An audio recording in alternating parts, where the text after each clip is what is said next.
valve inside your garage.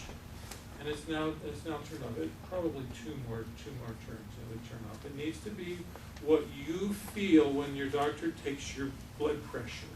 When it's at its maximum, that everything has stopped for a moment when you do that. Okay? And I did this with one hand. I can very effectively do this because this hand has been severed by the chainsaw. And I won't have a hand here. So with one hand I can put this on my arm. With one hand I can put it on my leg. You put it on fast. You put it on high. You put it on tight. You put it on over your clothes. Okay? How long is it till your arm Yeah, then falls how long off? do you have? Yeah. You then have, based on what I've, the standards that I've used in the operating room for 35 years, 2 hours. And after 2 hours, hopefully you would have then gotten this and this and this and this and all of these bandaging things. And right here where the chainsaw went through, you would put those bandages here. And you've got 2 hours to do it. Okay? Put it on real good and tight. And let that clot. Because your body has clotting factors. Unless you have hemophilia, and then we will miss you. I promise to miss you. And then when the 2 hours is up, this can come off, and this has been clotted, and you're probably okay.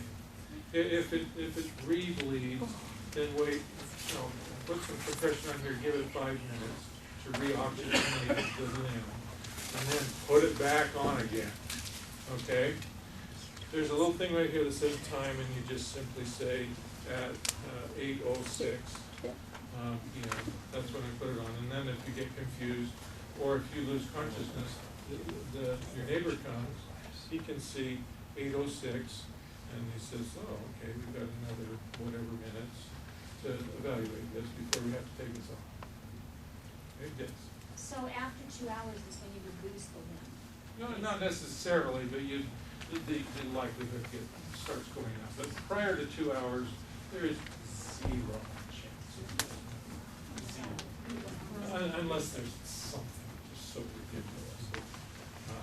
But I've put tourniquets on for 2 hours, thousands and thousands of times, and zero limb loss rate. Okay. So that's the tourniquet. It costs, what did it say, $20, $30 for the orange one, $26 for the black one. And the military uses the black one because they do not want the enemy to see nice, bright target for the enemy to aim at our soldiers. But in my case, in my home, I don't think there'll be enemy combatants around. And I want to just be able to find it fast.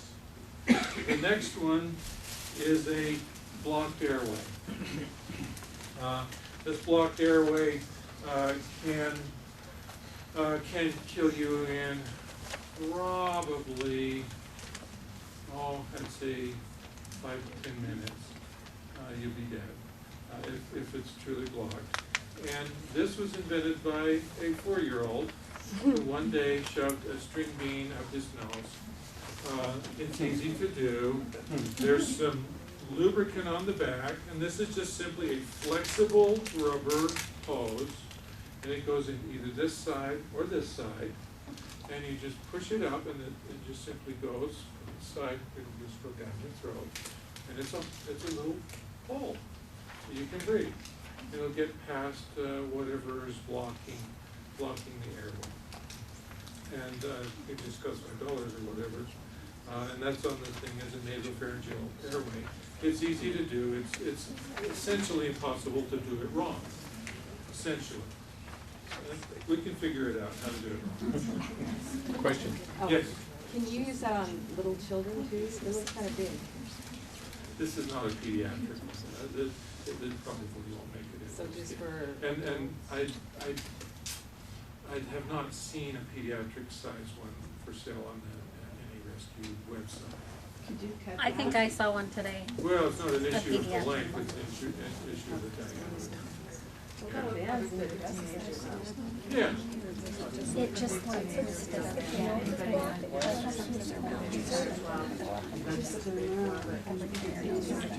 This is easy to get. Okay, so there's some questions we're discussing. What, would the tongue be blocking it? What would be blocking it that it would work for? Blockage of the tongue, major trauma to your throat.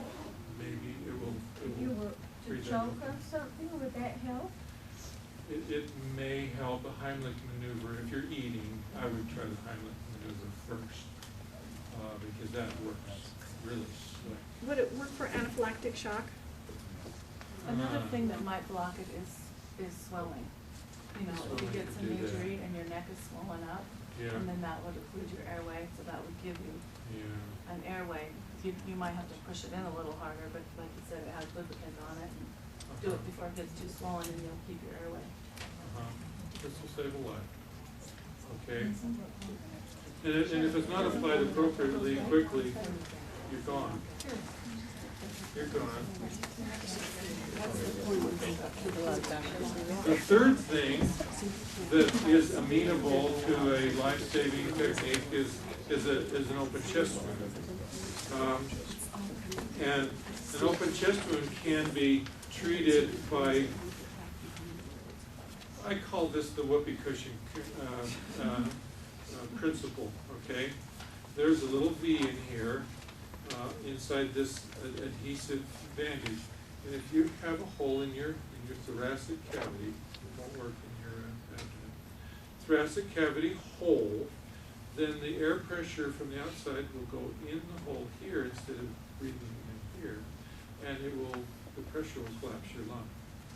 And assuming that your lung is still functional, if you put this on right over the hole, and obviously you want to clean it off first so it gets good adhesive, then when you cough, and you'll be doing lots of coughing, I'm sure, you cough, the pressure from the inside of your chest will push some of that air that is now inside your chest, collapsing your lung.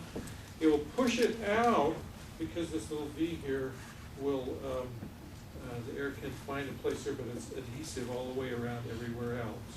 It'll push it out, but then when you breathe in again, that little thing will close. And so every time you cough, a little bit more air will go out, and a little bit more air will go out, and your lung will get more and more inflated again. And you'll start saying, I feel better. I feel better. I think I'll live. And typically, well, I have never done it, but 20 minutes of coughing like this and sucking chest and you're gone. So this is for a chest wound? A chest wound, yes. Anywhere in the chest?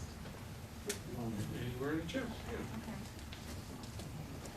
Okay. Okay, I don't do this myself, but this is, I don't do this routinely in my practice. What this information comes from is from the United States military, and they've taken all of the causes of death, and they put them, here's injuries here, here's injuries here, and here's injuries here, and they say, these are gonna kill you anyway, sorry, we'll miss you. And we'll send a letter to your parents and thank them for your service to your country. And over here is quit complaining. We're not going to treat you because you're going to live, no matter what, no matter what. And these folks in the middle, and it's actually a skinny group. It's not a terribly big group. But this is the only one you can do something about, and that's these three injuries that we just described. And they have battlefield data from World War II, from the Korean War, and from Vietnam, and Iraq. And they piled it all up and sent it through the computer, and these are the three things you can do something about. Okay? And so these three things also are going to be something that you will likely save yourself or a family member, or they will save you inside your home shortly after an earthquake happens, and the china cabinet falls over on you and cuts your arm or whatever. It'll be an inside your house, inside your family kind of save a life. There won't be enough time